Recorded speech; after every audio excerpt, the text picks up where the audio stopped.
5:30, but we're going to give everybody a couple minutes to trickle in.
Good evening, everybody. Jen Close, Executive Director, Generation Housing. I'm supposed to start with an explanation about our interpretation. All our Gen H events are live interpreted usually, but I think our interpreter is having a hard time getting on, so we will make sure that it is translated after the fact because we want all of our events to be translated. But thank you, welcome, thank you for being here. I want to talk a little bit about what we're going to do tonight. And I was just going to say that this is the first time I've run the back end of this. So if you will all bear with me for just a second. We are going to be doing some presentations from a number of great guests, after which we'll do a Q&A from the audience. You'll have an opportunity to ask all of them questions in the panelist mode.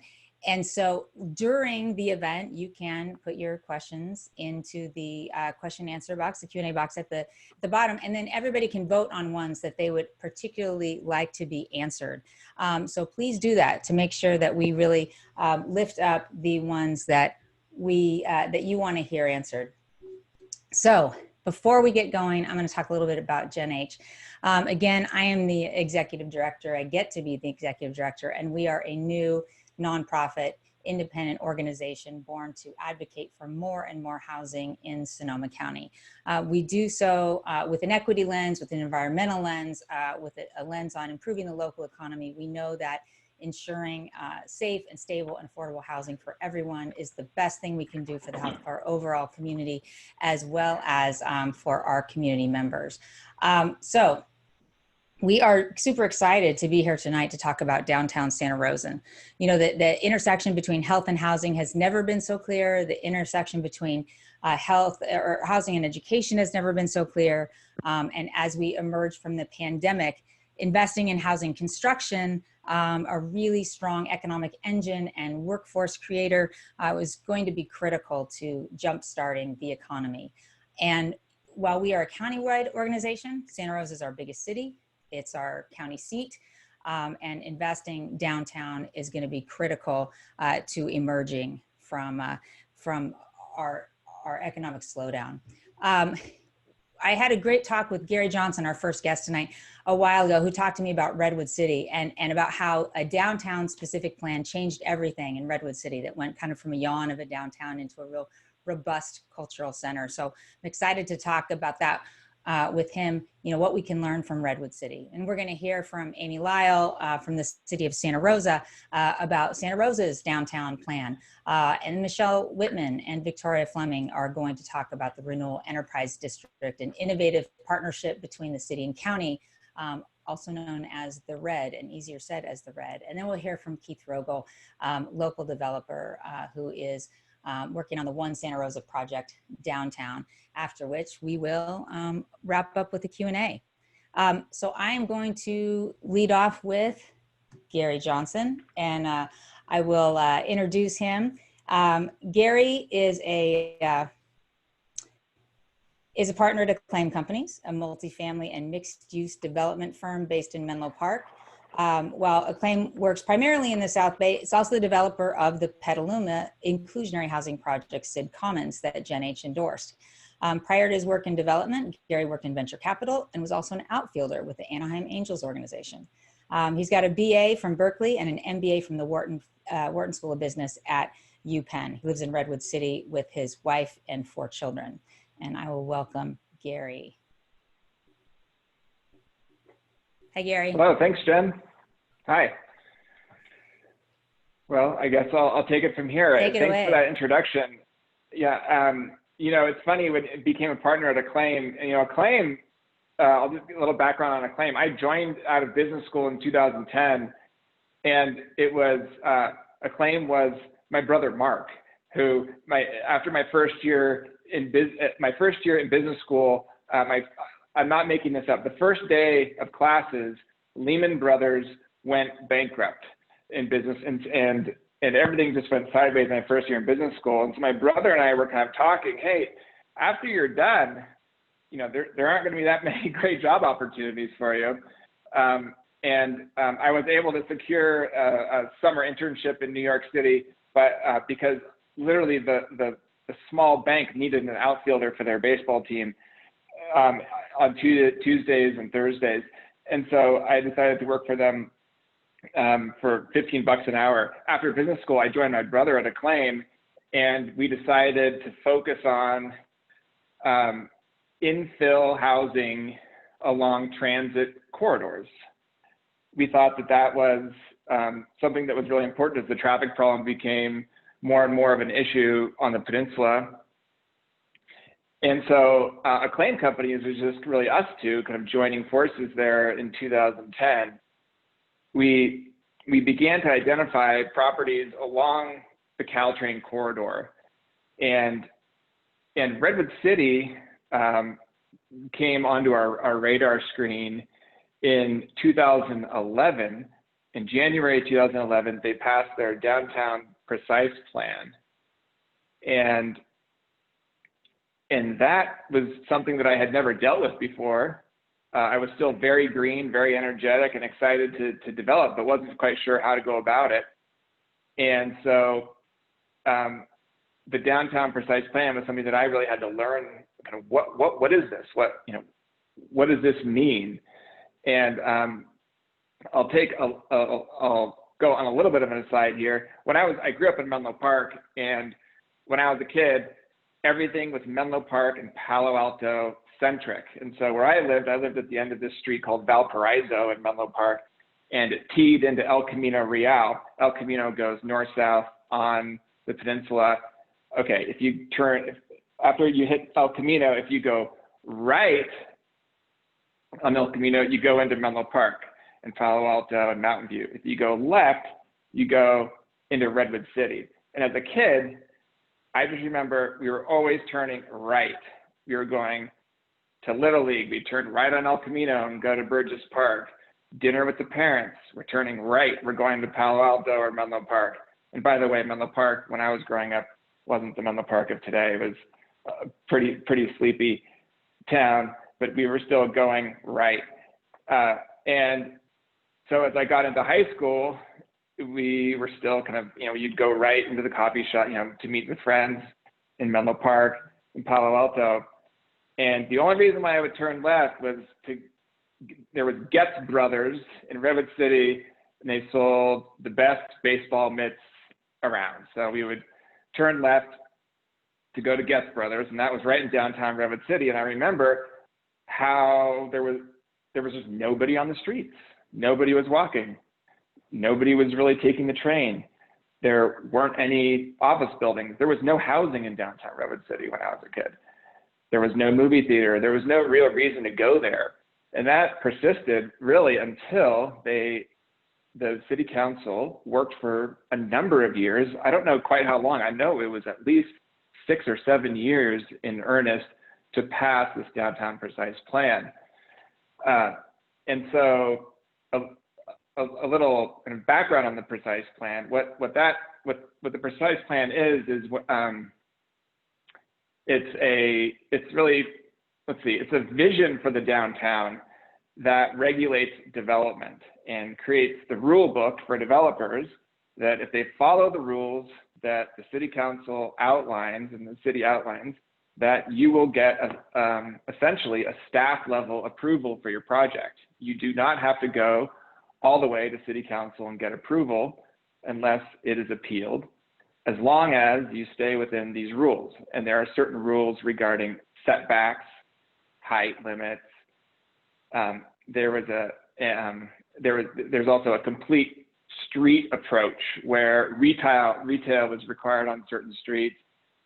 Pedestrian and bike traffic was taken into account on streets. Street trees are required to be planted on streets if you develop in certain on those streets. Undergrounding power lines, sidewalk widths were increased in the downtown. And so there's all these rules, but what I did when we started kind of looking at Redwood City as a place to develop is I just printed out the downtown precise plan, put it in a binder, and had it on my desk, and was always referring to it. And that was in 2011. So I was just kind of learning the game, fresh out of school. And I thought to myself, well, this seems to be a much easier way to develop property.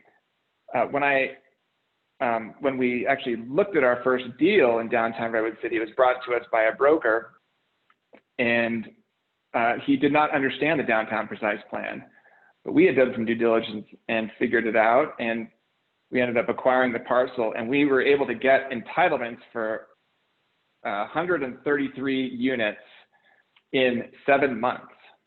So that's lightning fast in our business. The city was very straightforward. Whenever I called the planning department, they just referred me back to the downtown precise plan and said, are you abiding by the rules of the downtown precise plan? If I said yes, then they said no problem. So that was 133 units on 38,000 square feet. That was our first project in downtown Redwood City. So fast forward, that was back in 2012 and 13. And fast forward to today, what Redwood City looks like. It is an incredible city. Actually, it is. If you were to walk in downtown Redwood City, the crosswalks are filled.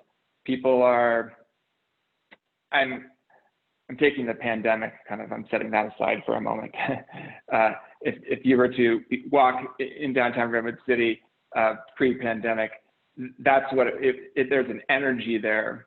There was an explosion of restaurants in the downtown, and the reason for that is because the downtown precise plan allowed developers to build housing and have more or less staff level approvals as long as you stay within the limits. So they approved 2,500 housing units within 5.5 years there in the downtown, which brought people to the downtown and patronized the retail there. That was really the first big wave of development was housing. The second big wave was office space. They, within the downtown precise plan, they allow, the EIR covers 500,000 square feet of office space and 2,500 units of multifamily, 100 hotel units, 100,000 feet of retail space. And then once all those are maxed out, which office space now is maxed out, multifamily is maxed out, retail is not maxed out, but building, hotel is half. Once those are maxed out, then the EIR does not cover any more units. And so then the city goes back, and now they are contemplating a downtown precise plan 2. How am I doing on time? Jen, okay, I have a couple more kind of fun points to make because I think that Redwood City could provide a nice template for Santa Rosa. And I thought about it today. I was just kind of thinking back on our history there in Redwood City.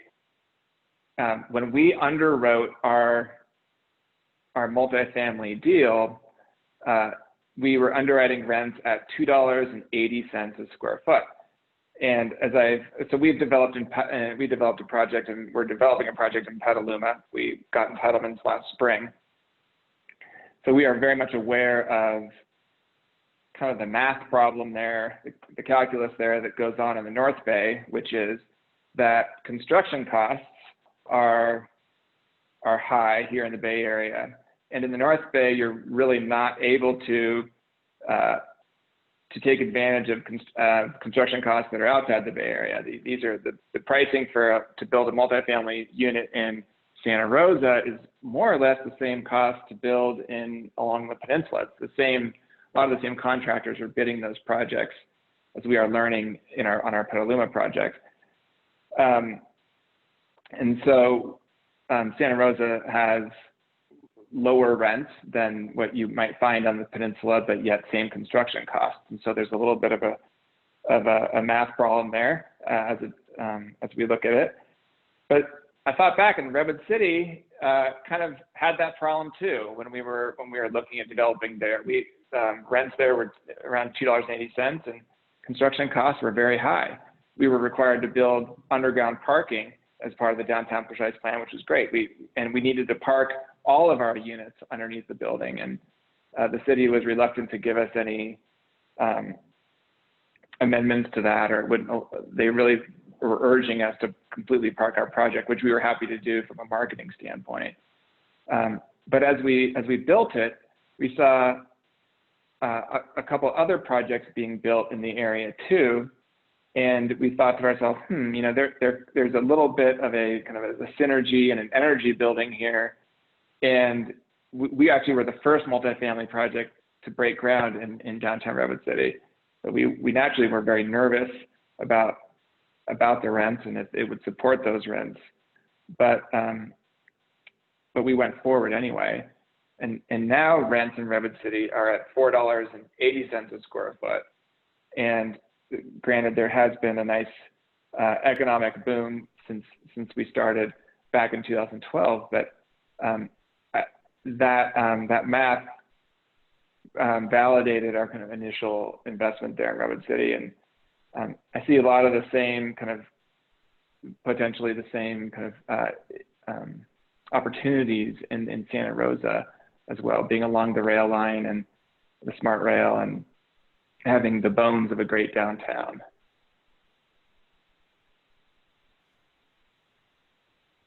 Thanks, Gary.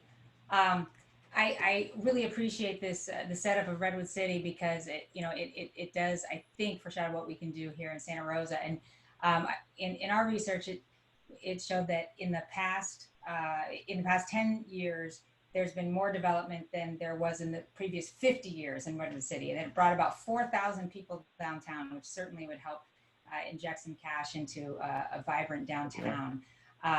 So it and is, Jen, I forgot my, oh, sorry to interrupt you. I forgot my punchline, actually. I was saying, now we turn left on El Camino. That was my big, finish, is literally, we do not go right on El Camino anymore. We go left and we go to Redwood City, and our family, we moved to Redwood City and we live there now. And it's amazing, the transformation, to see how quickly a downtown precise plan can change a city. Right. It is. And but anyway, we sorry should to get some interrupt you. pictures. No, that's good. That is your big punchline. Now you go left and go to Redwood City, you go to dinner, and it's a bustling downtown. Yeah. And we should do maybe some before and after pictures, perhaps, at some point. But 4,000 new residents in a city that's less than half the size of Santa Rosa, that's pretty spectacular in just one decade. So thank you. Thanks for that. And we're gonna go to Amy Lyle now, and I'll do her intro. Thanks so much, Gary, and we'll come back to you in the Q&A also. Amy Lyle is supervising planner for the City of Santa Rosa's Advanced Planning Division. Her work includes overseeing the general plan update, downtown station area specific plan, housing policy, climate action, among other policy issues. Prior to City of Santa Rosa, she spent 14 years in planning with the county. Like me, she originally hails from Kansas and has a degree in environmental studies and planning from Sonoma State. University. So we'll welcome Amy to talk about Downtown Santa Rosa's plan. Thank you so much. I am going to share a PowerPoint here. Can everyone see my screen okay? Great. All right, and I'm hoping my kids are going to be quiet in the background. So thank you very much for highlighting Downtown Santa Rosa tonight and allowing me the opportunity to talk about our specific plan underway. We are very close to the finish line here. We did have a very successful Planning Commission meeting last night, and we'll be going to our City Council October 13th. So our project for downtown is really an update of the existing specific plan that was adopted back in 2007. And I will say that existing specific plan is only half broken. We did check in with the community, and the goals and the vision are still relevant. And unfortunately, the plan was adopted right before the Great Recession. And we also know that the regulatory mechanics that went along with the 2007 plan really didn't allow the city and all the development partners to realize the goals and the development that was envisioned.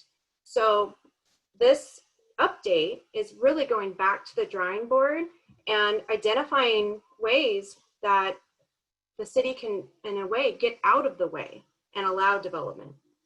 So a lot of this plan is providing flexibility. So I'm just going to go through some of the key highlights of the plan and some of the key moves that it's proposing, and then we'll see if there's questions at the end of our evening here. All right. So just to start, the plan area is, although we talk about downtown, this is a very large plan area. So it's about 720 acres. And it does include Courthouse Square, it does include Railroad Square, but also a lot of our downtown neighborhoods. So a lot of our historic preservation districts where we already have a lot of residents. And the plan really doesn't look at changing too much in those historic neighborhoods, but looks at more of the core areas and where the most change would occur. So this little map here just shows in the red polygons where the opportunity areas have been identified. And these are the areas where the most change is projected to occur. And this is where most of the focus of the plan is. So the plan does envision a mix of things to occur. We really want a strong job housing balance. We really want a strong multimodal street grid and opportunities for east-west connections and being able to just go through the whole plan area. But those red areas are where we do project an increase of 7,000 housing units. And we have built in a lot of tools to be able to realize that vision. So one is a move to floor area ratio. This is not a new tool in planning. It's been successful in many other urban areas across the country and in California, but it is very new to Santa Rosa. So we are proposing to remove the height and the density requirements and move to this floor area ratio. And so with this, we hope that this provides really extreme flexibility for the development community to build what's appropriate depending on the size of the site, the location, and what type of uses and what type of mix of uses will be there. So the plan is focused on housing. Its vision is to put 7,000 units of housing downtown. That is not to say it will all be affordable, and it will not all be market rate. So this plan does not change any of our inclusionary housing policies. All of those are unchanged with this plan, but this does encourage smaller units, so micro units, things that could be affordable by design.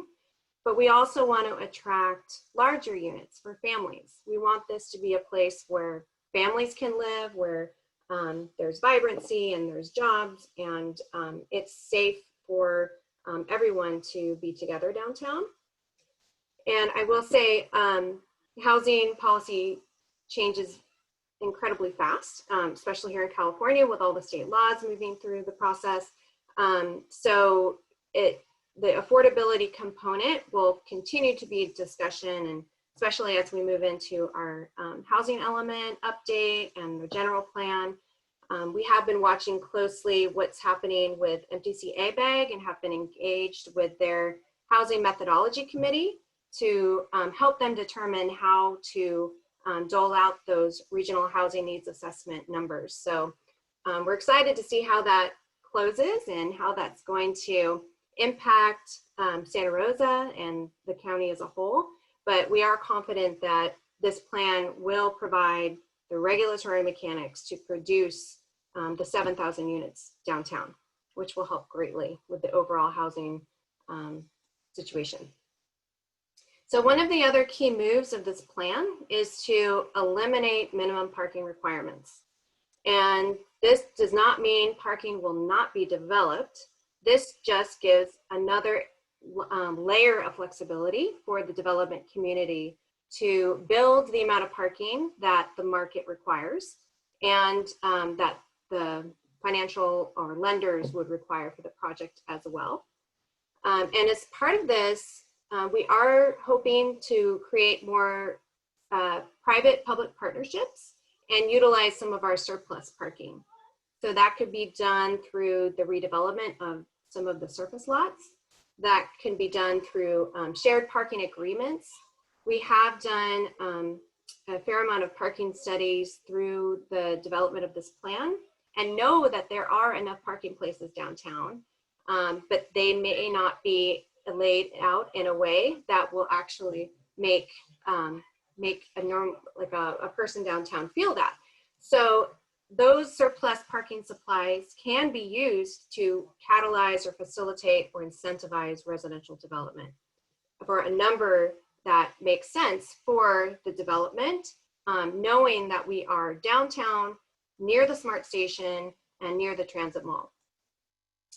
So another piece and component of this is looking to activate the downtown, looking to activate those ground floors, especially around Courthouse Square. And in traditional planning and our 2007 plan, it's very prescriptive. You need to have basically something retail, commercial, restaurant oriented. So this plan proposes to kind of get out of the way and activate those spaces through design elements, facade, things that don't define the use, but really define the look and feel to create that pedestrian environment that we want. And another big component is looking at how we protect our historic neighborhoods and looking at the transition between what could be incredibly dense, 20-story building on one side, single family bungalow on the other. So we have built in some policies to soften that impact and to help that transition between those two urban realms. And with an eye on historic resources, this plan has also helped us identify how many structures downtown are age eligible but have not yet been surveyed. We know this is a big issue for the development community, for our historic neighborhoods. There is a great concern around historic resources, and we do want to protect and celebrate our heritage. And so we are actually using some grant funds right now, SB2, for those you guys are familiar, to facilitate a historic survey for the sites downtown that are age eligible. So that is moving forward on a parallel track with this specific plan, so we can help streamline development on sites where it is clearly not going to impact historic resources, and then to identify those that are. And with that, I will just note that our next steps of the plan here, we are going to the City Council on the 13th, and then we do have our zoning code and design guidelines that will be moving through the process, tracking about a month later. So I put those dates on here as well. We would love your support. We would love your comments. We would love for you to get the word out. We've had a lot of support for this plan. We've had a lot of good constructive criticism, and we've been as nimble as possible and trying to be responsive as possible. And then I will also just plug that we are also updating our general plan, and we have applications out right now for our Citizens Advisory Committee, and we would love for you all to help us get a great committee and have as many people as possible fill out those applications. So with that, I will stop my screen share. Thank you so much. Great. Thank you, Amy. I love that. I love that Gary started with how something really wonky turned into something that was really personal and really human, right? And you're talking about something that probably sounds super wonky, but I think there's probably some real housing wonks on the line, and we're about to like kind of segue into something that is even wonkier, and that's Renewal Enterprise District. And between these two things together, I think this is the kind of policy that Governor Newsom referred to when he called out Santa Rosa as being real leaders in innovative housing policy. So we're going to transition to talking about the Renewal Enterprise District, and I'm going to introduce Michelle Whitman and Victoria Fleming. And Michelle is the executive director of the RED, and Victoria is the chair of the board, as well as Santa Rosa's vice mayor. Michelle is the first ED of the RED. She's a native Santa Rosan, graduate of UC Berkeley with a degree in conservation and resource studies, and holds an MPA from Villanova. She gained her experience in local housing issues, working at the County of Sonoma as district director in Supervisor Shirley Zane's office. Her previous experience includes working as an environmental science and for the U.S. Department of the Interior.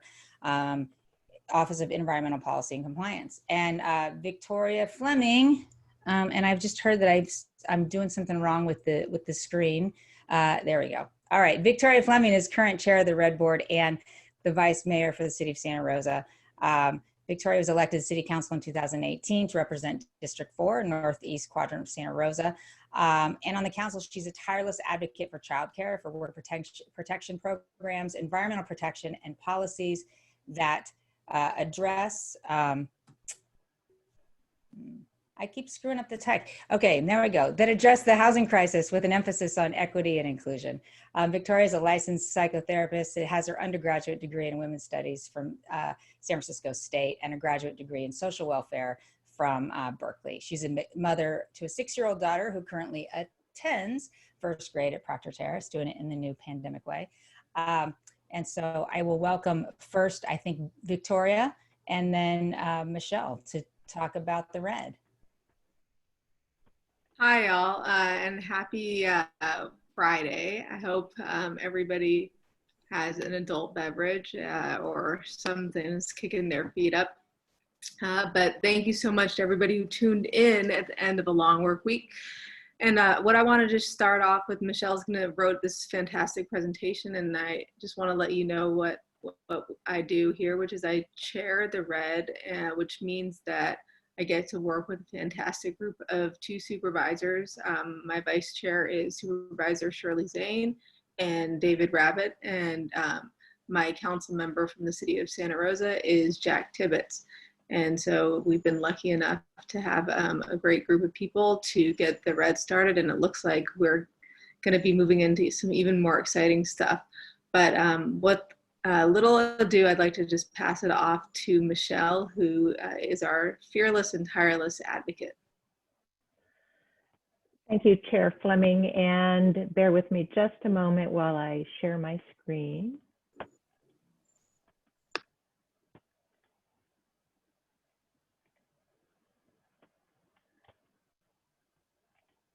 All right, here we go.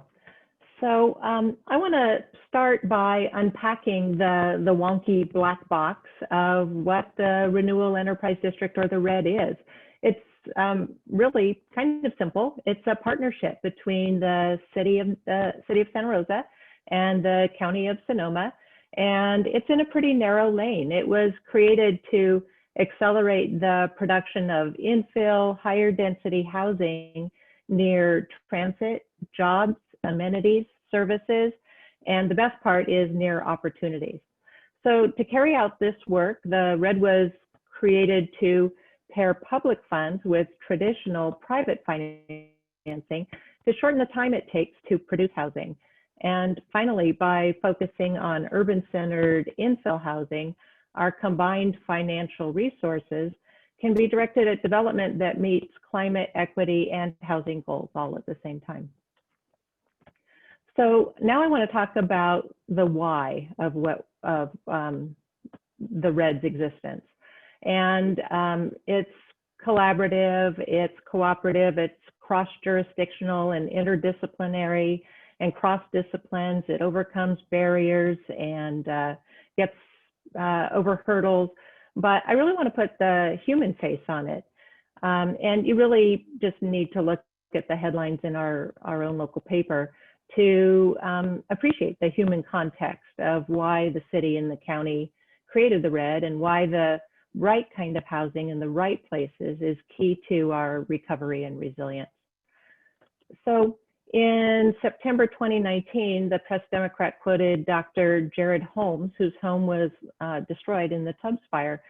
Some of you may recall that 1 in 7 of our doctors lost their homes at the time. Dr. Holmes was concerned that the fires and lack of affordable housing would, in his words, scare off people or drive people away who want to live here. And then this past June, the Press Democrat ran a story under just a really troubling headline. The headline was "Coronavirus Exploiting Impoverished Vulnerable Sonoma County Latinos." And featured in that article were a fellow named Israel and his father Juan, both speaking in Spanish and on condition that their last names not be used because of their immigration status. The two men live in a 3-bedroom, 1-bath home with 10 other vineyard workers. The entire household contracted coronavirus, and Juan became so ill that he was on a ventilator for 21 days. Juan stated to reporter Martin Espinoza that he thinks the reason he, his son, and their housemates got the virus is because so many of us live in one place.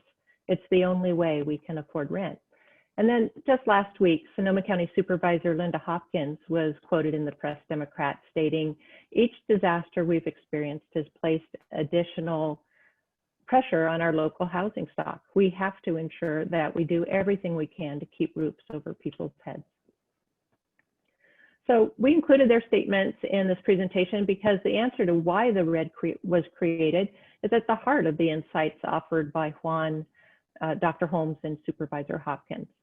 Our overall well-being, our economy, our safety, and our dedication to inclusion and equity are absolutely dependent on having adequate, affordable housing for all. These statements also reinforce a tweet that Jen H. put out yesterday. It quoted a physician who spoke on KQED stating, "I'm a physician and I now spend most of my time on housing. And the reason I do is I like to say that there's no medicine as powerful as housing." So that really says it all, doesn't it? But if we're going to build a lot more housing, what should new development look like? Well, according to economist Chris Thornburg, who spoke at last week's fall economic forecast hosted by our own Economic Development Board, the most important thing we can do is densify downtown Santa Rosa. So the RED was designed around the values of smart growth, and smart growth is a term that comes from the EPA, and it covers a range of development and conservation strategies that help protect our health and our natural environment and make our communities more attractive, economically stronger, and more socially diverse. Development decisions affect many of the things that touch our everyday lives: our homes, our health, the schools our children attend, the taxes we pay, our daily commute, back when we had a daily commute, the natural environment around us, economic growth in our community, and really opportunities to achieve our collective hopes and dreams. So we're mindful that where and how we build housing will affect residents' lives for generations to come. Like ours, communities of all sizes across the country are using creative strategies to develop in ways that preserve natural lands and critical environmental areas, protect our water and air quality, and reuse already developed land. So if we're all about smart growth, what's slowing us down? Given the urgent need, why aren't we seeing tall buildings in downtown Santa Rosa and eventually in other urban centers in the county? Why aren't there cranes in our skyline in downtown Santa Rosa at this point? Well, like Gary said, it's actually a pretty simple math problem that we're trying to find a solution for. We call it developer math, and for high density infill construction, both affordable and middle income housing developers are telling us that they're having trouble making their projects pencil out, and here's why.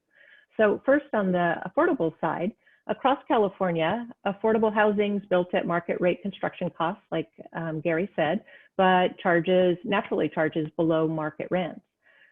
Building affordable housing requires deeply subordinate, low cost, long-term capital, which is in extremely limited supply. Furthermore, affordable housing projects commonly have 6 to 8 different sources of funding, and each additional source of funding that affordable housing developers need to pursue adds an average of $6,400 in cost per unit due to the risk and time involved in obtaining all required funding sources before they can even think about beginning construction. The situation's a little different on the market rate or middle income housing side. Here in Sonoma County, there are unique market and financing obstacles that need to be overcome, and we'll take a closer look at those challenges on the next slide. Both affordable and middle income housing have in common, like we said, the high construction costs, especially here where we're still undergoing a mass rebuild of homes and businesses lost to wildfires. But beyond high construction costs, a big challenge for market rate projects is that Santa Rosa represents a new market for a denser infill product. And Gary really illustrated that dynamic for us in his remarks. Our existing housing stock is primarily single family homes and low-rise style garden apartments. There just are currently no comparable projects to verify the rents required to cover the higher cost of development inherent in a denser infill product. And while developers are optimistic, and we're optimistic as well, that changing demographics and attitudes are going to attract sufficient demand and adequate rents for an infill project, as they did in Redwood City, lenders and investors view this unproven market with some uncertainty still. So now let's talk about how to solve the developer math problem. The RED is on the path to create a new housing fund that blends public and private funds and leverages state and federal financing tools to create housing that's aligned with the smart growth principles I noted earlier. Based on the results of an analysis we completed in July, our advisors recommend that the fund would require an estimated $20 million in flexible, long-term, low-cost, patient capital to launch. So how did we arrive at that number? Infill developers with projects in the pipeline cited funding gaps typically in the range of 10% of total project costs that were unable to be met by traditional debt and equity sources. Total project costs for 100 infill units, for the sake of round numbers, is in the range of 40 to 50 million. By providing a loan of approximately 10% of the project's costs, the RED Fund will be able to unlock the remaining 90% of private capital from traditional lenders and equity investors that's really just been sidelined as the projects have not moved forward so far. That $20 million would in effect launch 4 to 5 pioneer projects, or 400 to 500 infill units that will blaze a new trail in downtown Santa Rosa's housing market. And upon loan maturity, the funds are returned to the RED to be reallocated to fund more projects based on the needs of our community at the time. So $20 million is a lot of money. That's not lost on me. So let's talk about where we might find it. Typically, the public sector is more able than other types of investors to invest in programs to achieve a policy goal rather than a financial return. The public sector can also add credibility to a new fund and can pave the way for other investors. Typically, investors from the private sector will look to investment from the public sector as a show of support and belief in the fund's thesis. Local philanthropies, employers, and other stakeholders often share the policy goals with the public sector, but they may require a higher return. These investors can add support with investment capital, as well as supporting the fund's startup and ongoing operations. Other national private sector investors are typically unable to provide the types of flexible capital required by the fund. However, these investors can support the fund's startup costs or operations with grant funding. As financing offered by market-driven investors has so far proved infeasible on its own, the products intended to be provided by the RED Fund are flexible, they're patient, they're low cost and longer term in nature, and will only be possible if we can raise capital that has these same characteristics. Now I'd like to turn the presentation over to Victoria Fleming. As Jen said, she's chairperson of the RED and also Santa Rosa's vice mayor. Chair Fleming.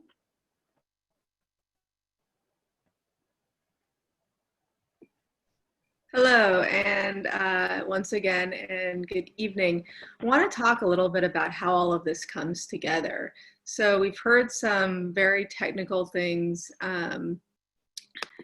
about how financing works, and it's not even as wonky as we could get with it. And we've heard about specific plans and what in Redwood City they called a particular precise plan, and also about how, you know, the funding, what I want to get to here is how you have to have the right blend of political will, funding, and planning all come together in order to give us what we need, which is development that has an eye toward equity and inclusion. And so to that end, we have the case study here of Tierra de Rosas, formerly known as Roseland Village Master Development, which is going to be a development on Sebastopol Road area, and will be providing workforce affordable housing for many residents. And what is really interesting about this project is that, and why it's highlighted in this moment, is that the Renewal Enterprise District was able to help them secure just shy of $34 million in additional funding to help this project pencil out. And one of the things that the state is looking for in funding applications and moving forward is to see these joint powers agreements. And so what the RED does, it's different from, let's say, the Housing Authority or other entitlement jurisdictions, is that we don't require specific amounts of affordable housing or other types of things that make it more difficult for developers. What we do is we have a lens through which we look, and we have a number of different things, whether that can add points to a person or a developer's application, such as does the place have open community amenities, or is it have disability accessible units? And so what's really important here is that all of it has to come together in order to make a project like this work. And, you know, through our work on the RED and the City Council, you know, we want to have more things like this, but also build upon this, show that the developer math does indeed pencil out, and that at the end of the day, we can even do better so that we have fully inclusionary units rather than silos of market rate and affordable housing side by side. But at the same time, we can't let the perfect be the benefit of progress. And so with that, I'm very proud to be doing the work that I do, both on the City Council with our Board of Supervisors, and perhaps in the future, we will be bringing in other jurisdictions into the RED as we hit our 2-year mark. And once again, I want to thank Jen Close and Michelle Whitman for your help, as well as all of the other panelists. So thank you very much.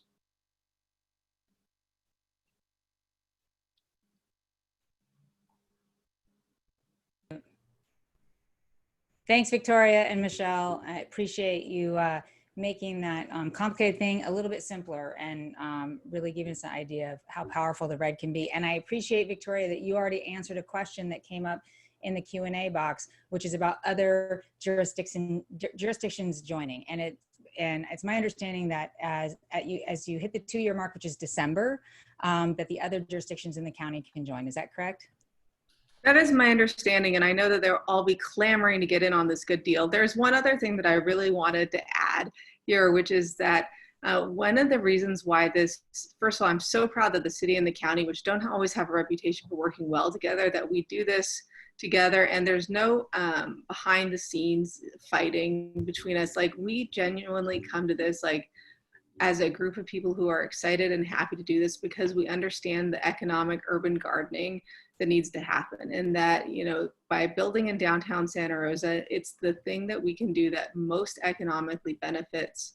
It's the type of housing and it's the type of building that we can do that benefits, you know, the most rural and suburban parts of both, not just our city, but also our county. And so it's, you know, really amazing to see someone like David Rabbit, who doesn't have, you know, any footprint in the city of Santa Rosa, completely get it. And so this is not just a show, we really mean it, and we are all working together in collaboration to get the tax basis, which is kind of wonky, but there's some really great presentations by Urban 3 about why this type of building is going to get us to the results that we want. So thank you again for letting me share all this. Yeah, thank you. All right, we are going to move on to Keith Rogel. And Keith is a developer and principal of Rogel & Associates. His career has been focused on the recycling of blighted, contaminated, or obsolete land and buildings into environmentally responsible residential, mixed use, and community development projects, working with both private and public sector partners. His projects have been widely recognized for their design and planning excellence, receiving national honor awards from the AIA, as well as the Charter Award from the Congress for the New Urbanism, among others. His current activities include a large-scale urban village on the Napa River, approved for a complete walkable community of several thousand people, and One Santa Rosa, a mid-rise residential development in the core of Santa Rosa. Welcome, Keith. Thank you. Well, it was wonderful to open with Gary talking about Redwood City and setting the frame. The words on the page in these documents, in the end, can really matter enormously if they set priorities. If they set the priorities clearly and they define the processes well. And those things occur in a community that, as Victoria said, where there is a political will and a consensus to implement. So I'll come back to that. Let me say why we became really interested in working in Santa Rosa, and we're now very committed to working not just on the one project we have, we hope many others.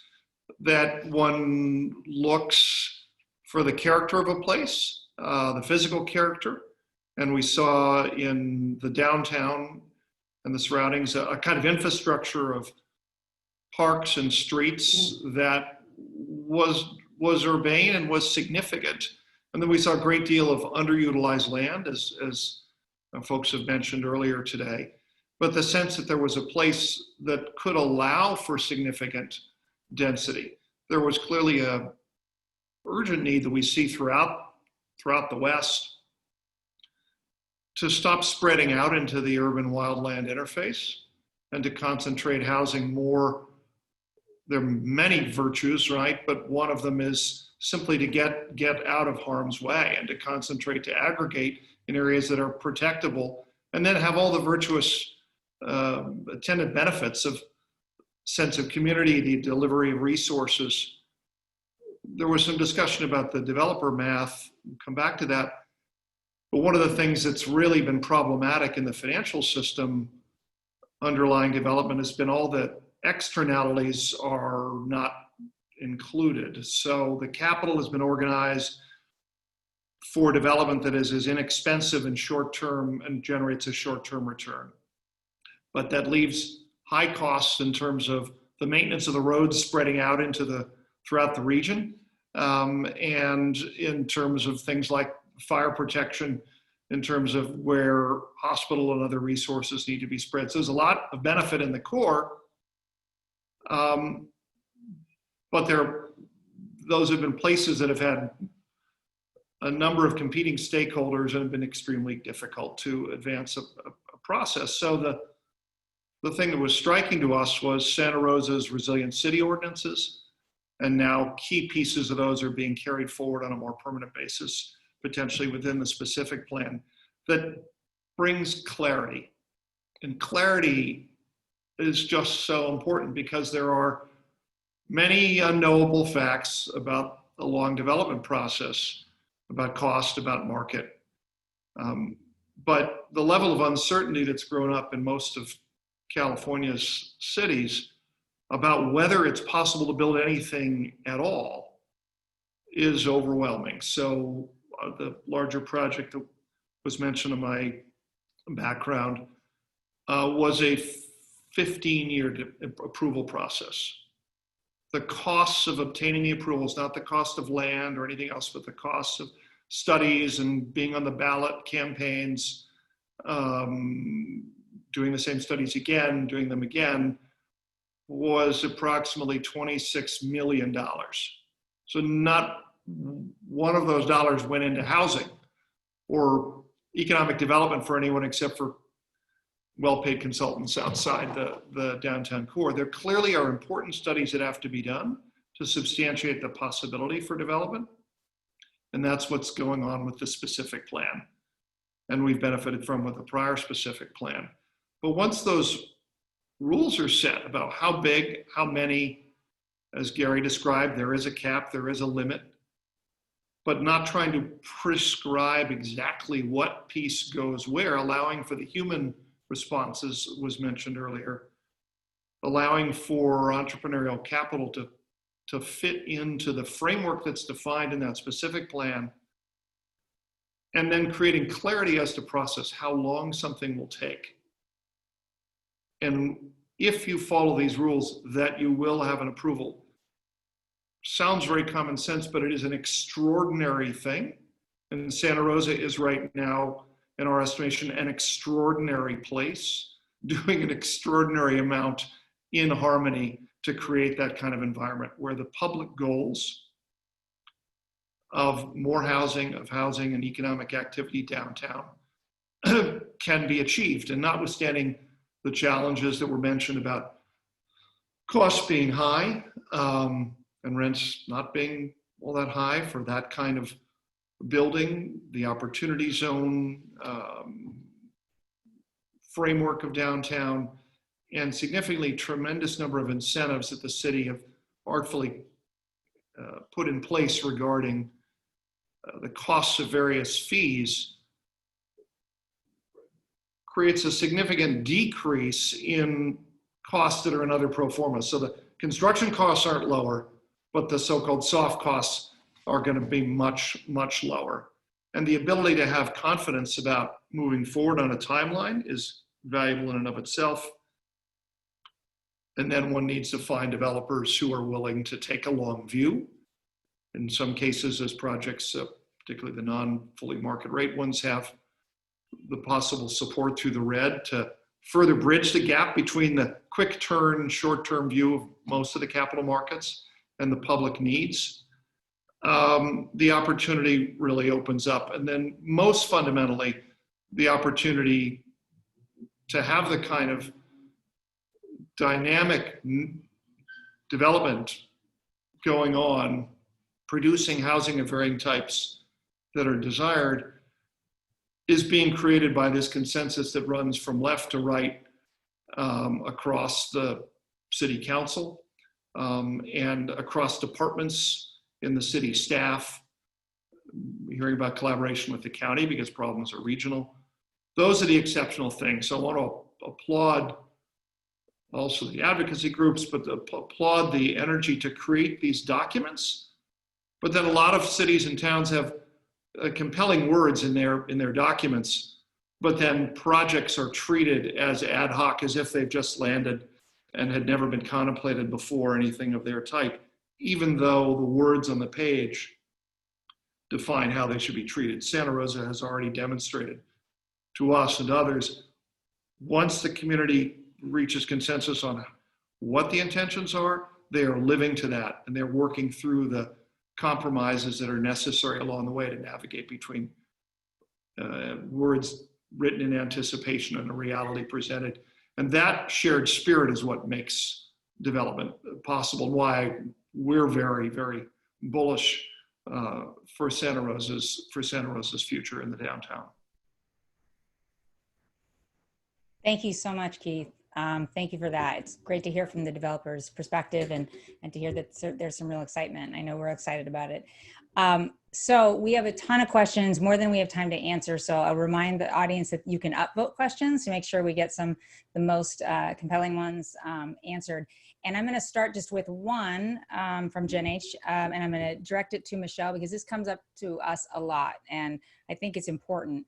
And that is around something that's emerged, a debate that's emerged out of the pandemic. And it is the debate between density and overcrowding. And since the red is focused on infill development and denser development, I'd like Michelle, you to talk about that. I appreciate the question, and I'm hoping you can hear me. I've switched headphones. Thumbs up? Okay. I knew pretty early on in the pandemic that I'd be called on to answer for this, and probably all of us eventually would be. And as the impacts of the pandemic were ramping up in New York City, Governor Cuomo was being taken to task for a gap in the response. The state of New York didn't respond as quickly as some would have liked, and that's a fair criticism. And he was quick to blame New York City's infection rate and mortality rate on density. And as soon as I heard that, I thought, oh no, density is going to be the enemy now.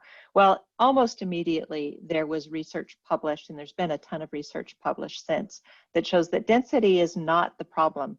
In fact, Manhattan is New York's most densely populated borough, and it had the lowest infection rates, and certainly the lowest morbidity rates. Overcrowding is the problem, and that's one of the reasons I wanted to bring the story of Juan in Israel to this presentation, because overcrowding is what impacted their household. They can't afford to live in a situation where you have fewer than 12 people sharing one bathroom and one kitchen. So I've got tons of research posted to the news tab on the Renewal Enterprise District's website on the issue of density versus overcrowding, and I would encourage anybody who's interested to take a look at some of the good research that's been posted there. I'm certainly not the smartest person in the room on this topic, but the body of research speaks for itself.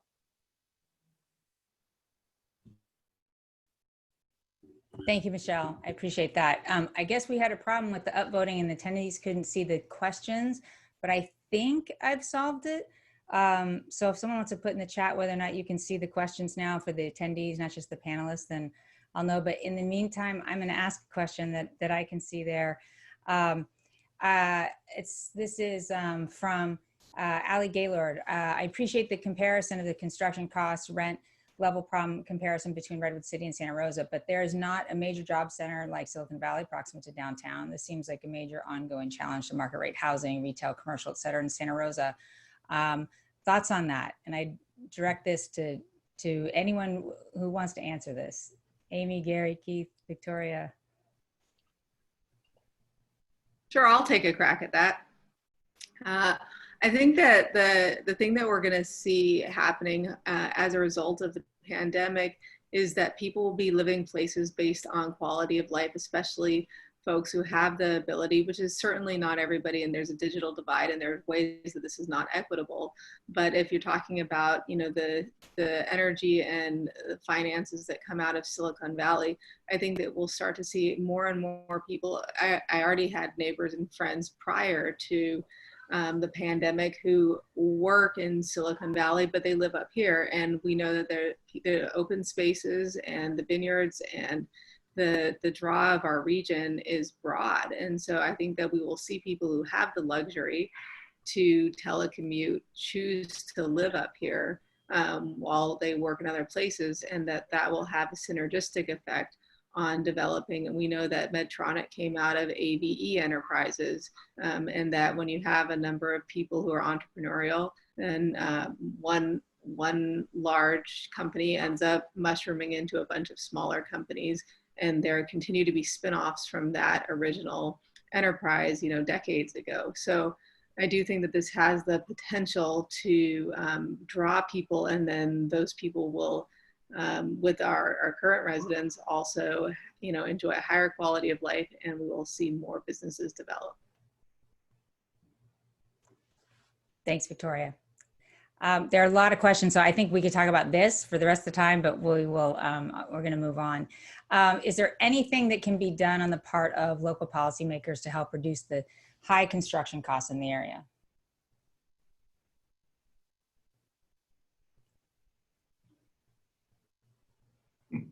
Anybody? That's a tough one, right? Well, I'll just interject to say it would be great if there is, but I don't think we can wait for that. And so, because it's not obvious how. I mean, it's a market. And I would think, however, that to the extent we get more construction of this kind of type that's desired, that's mid-rise construction, which is different trades than single-family houses, the more likely it is that there'll be more folks doing that work, and the costs may mitigate over time. But fundamentally, the city can control the fees and timelines, and they are controlling those or working to. Thanks, Keith. This is something that's, oh, go ahead, Gary. Oh, I was going to say one more. So cities charge impact fees. One path that Redwood City took was to decrease the impact fees. The impact fees, when we developed our initial project in Redwood City, were about $20,000 a unit. That included school fees, traffic fees, some sewer hookup fees. In cities that are very established and are kind of turning developers away, they can do it with impact fees as well. Petaluma's impact fees are very high, and so that's a deterrent. There's cities along the peninsula that have very high impact fees, so that's a way. Also, the type of development, as Keith touched on, that impacts construction costs. On the peninsula, oftentimes densities require that you park 2 grades, 2 levels below grade for parking in order to park appropriately your multifamily project, where I think in Santa Rosa, you could probably get away with 1 level of underground parking, which helps you to pencil that out. And so if 2 levels down becomes extremely expensive, 1 level down or a half level down, allowing you to put 3 levels of multifamily on top, those numbers start to work a little bit. Thanks, Gary. We have so many questions. Okay, so I'm going to direct the next one to Amy. Was there any discussion around rezoning single-family residential areas within the downtown station area? Specific plan to allow for tri-quadplexes to increase density in our downtown core?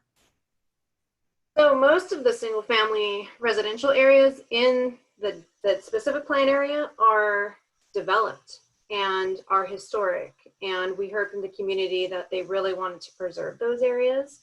There are new opportunities. So folks can do accessory dwelling units, junior accessory dwelling units. So those are opportunities citywide, countywide. But there's not a lot of opportunity for major change in those neighborhoods. I will say that we are going to embark early next year on a missing middle ordinance. So we will be exploring how we can increase densities and in downtown and throughout in some of those single family residential areas. Thanks, Amy. I can tell you that Generation Housing is looking forward to the missing middle discussion and zoning discussion. So it's good to hear. We have one from Eric Frazier. Question for Santa Rosa again, Amy or Victoria, if you want to look at this. Is there surplus if there's surplus parking, why does the city persist with paid parking downtown?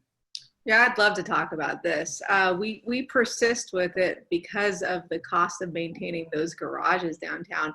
If we didn't have to charge for it, we wouldn't charge for it. We don't want to make it more difficult for people to come to our downtown. We want to make it easier, although we wish they would come on bike and foot. But if people do need to, for whatever reason, drive to downtown Santa Rosa, we want them to, and we want them to come downtown. And so the cost of all of those garages to maintain them is really rather high. And so that is what you see when you pay for parking. It's not a profit for us. It is it's an enterprise, and we have to do what we have to do to keep it there for your usages. And it is now free after 5 p.m. and on the weekends, and you get you get a first hour free. So if you come downtown at 4 o'clock any day of the week, you don't have to pay for the rest of the night. So please come down and use our garages. Thank you. I think we might just have one more, time for one more. Statewide research on ADU JDUs is coming forward that shows that the restrictions on short-term occupancies had a detrimental effect on a few new ADUs and JDUs constructed. Has that also been the observation of the panelists? I think this again would go to Amy.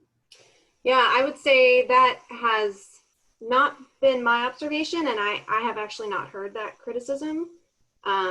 Short-term rentals, I mean, that is such a balancing act because it can have a negative impact on housing stock, yet this is Sonoma County. So we do have a tourism industry that supports short-term rentals, but it is probably going to continue to be a sticky point and a balancing act. I see another comment here, but the intent behind allowing accessory dwelling units and JDUs are to increase housing stock, are to be affordable for multi-generational housing and all types. So it is a major key, and we have seen a lot of benefits from allowing those units and restricting short-term rental. All right, thank you. I think we want to get everybody out here on time. And so there are a lot of really good questions here. So I'm going to try to save them. I think there's a way we can do that and see if we can't come up with some answers and put them up on our website if you give us maybe till next week or so. I want to thank the panelists so much for their time and their expertise. This was a good event. I hope it was good for all of you. We have some upcoming events and 2 next week.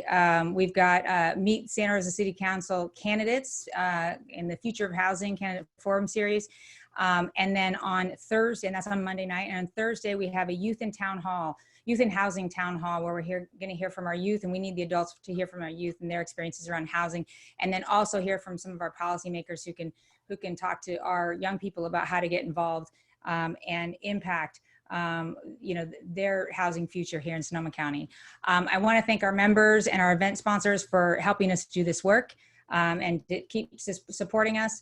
And also make a plea to all of you. We are a member-driven organization, and we can't do this work or put on these events unless you become one of us. And we want to be able to say, we are Gen H, we are 1,000 strong, 10,000 strong to help us advocate for housing for all of you. So I would really encourage you to go to our website, go to generationhousing.org /membership and join us. You can join us for anything over $5, but for $50 you can get a cool t-shirt like this.